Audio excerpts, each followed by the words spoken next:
c'est la façade qui est contre l'eau, quoi. Ouais. Là, ici, regarde, c'est même reparti du pied. C'est exceptionnel, ça. Oui, mais je crois que celle-là, ils ont un plus noir. Elles n'arrivent pas de faire un plus noir. Celle-là, elle est pas mal. De toute façon, je vais récupérer tout ce qui est récupérable. Tiens, ça, c'est du milieu, ça? Non, pas, oui, pas forcément. Ça peut être aussi tout simplement les plantes qui se sacrifient, quoi. Il y a des feuilles qui meurent aussi. Ouais. Bon, regarde, ça, c'est en train de se casser la binette tellement c'est...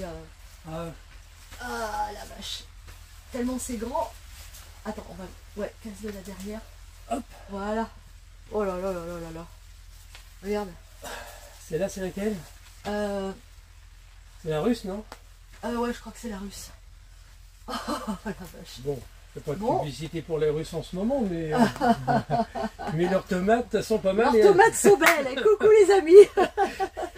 Bon, bonjour. On espère que vous allez tous très très bien. Nous, ça va quand même... Le tour du potager, normalement, on devrait être en t-shirt, en petite claquette, même au potager.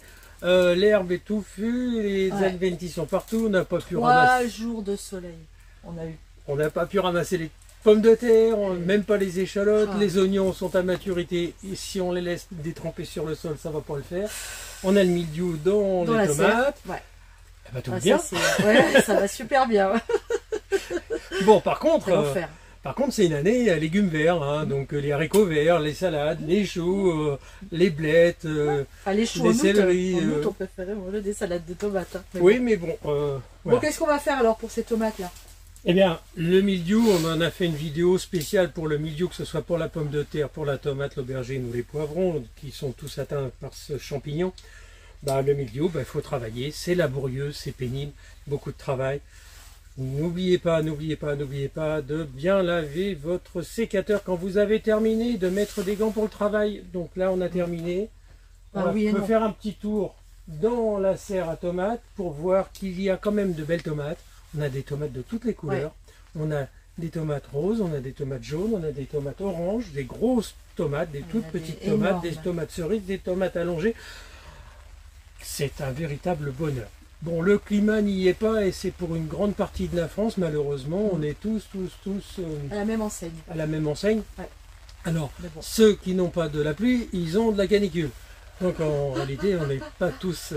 Dans quelle région c'est pas la galère, quoi. Bon, moi ce que je vais faire, c'est que je vais ramasser les tomates, même celles qui sont un peu abîmées, qui ont le cul noir. Je vais quand même les prendre à la maison, je vais trier. Et puis je vais faire mes sauces tomates, hein, surtout les tomates. Si elles sont à peine un peu abîmées, elles sont quand même consommables. Donc ne les jetez pas, ce serait quand même dommage de gâcher. Voilà, moi ça va être ma mission du jour. Et puis toi, tu finis dans la serre? Oui, moi, ok, ça marche. Allez, go, c'est parti. Le chou vert. J'ai pas trop envie de manger du chou en ce moment, Thierry. Hein. Mais tu vas bien t'obliger parce que je le gâche ici. Et moi, j'ai bien envie de me faire un petit chou farci. Et ça, c'est de la tomate qui est gâchée. Hein. Ouais, celle-là, elle est morte. Elles sont toutes mortes. Et le truc qu'il y a, c'est que pensez pas que ce sont que les tomates rouges. Les tomates non mûres, qui ne sont pas mûres, sont aussi atteintes. Allez, dans tous les cas, tout ça, on ne le met pas dans le composteur, on le met dans un endroit à part ou dans un sac poubelle pour aller à la poubelle. Dans les bonnes nouvelles, vous voyez, ce sont nos super brocolis qui sont foutus. Donc les plants ont pourri tellement il a plu. Il y a juste dans cette zone-là, ici, il y avait les choux-fleurs qu'on a ramassés il y a quelques temps. Et là, il nous reste un chou de Milan qui est beau. Je vais le ramasser tout de suite. Et puis, pareil ici, la salade, elle est montée. Elle est montée. Donc, vous voyez, c'est de la grosse blonde paresseuse. Elle n'est pas paresseuse du tout. Elle grimpe quand il peut. Et voilà. Donc, et puis, vous voyez autour, c'est là où il y avait les salades. Et c'est rempli d'herbes. Pareil pour le céleri, vous voyez, il fait des graines. Il monte. Et on a du boulot. Hein. Puis là, je m'aperçois que c'est pareil pour les blettes. Ça commence à monter aussi. Vous voyez. Bon, peut-être que je vais pouvoir récupérer des graines. Je ne suis pas pessimiste. Et puis, c'est pas la première fois que j'ai des déboires au potager. Au moins, nous, quand ça ne va pas, on le dit aussi.